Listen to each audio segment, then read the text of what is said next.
be taller than you. So the hats were mentioned. How many of you are wearing one of Janet's hats?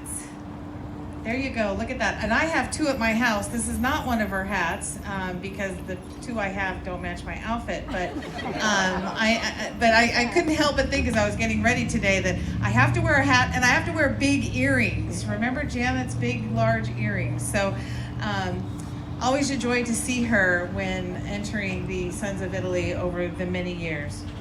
And certainly an honor for being here today in the naming of the post office after Janet Capello. And none of this would have happened if it wasn't for Verna Mistico, who, while she was driving by, yes, thank you, Miss Verna, while she was driving by, called my office, and together with Michael Wilson and Josette Lacey on my staff, we put together a packet of letters from many of you. How many of you signed letters and submitted letters on behalf of Janet? Look at this. Oh, thank you so, so much. It was very important in order to share with our congressman that it was important to name the post office in this location in our wonderful city of Vallejo after Janet Capello.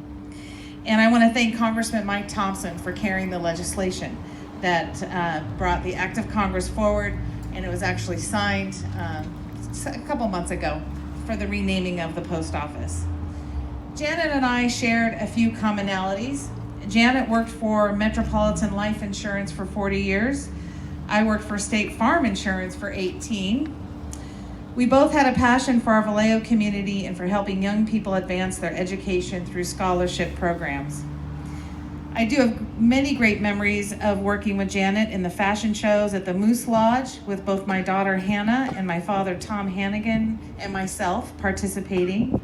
And through her hard work in making these events so successful, she influenced the lives of many young people who receive scholarships and who continue to receive scholarships. It really is a function of the lodge here in Vallejo to support Italian children who were heading off to college and making that financial challenge a little more bearable.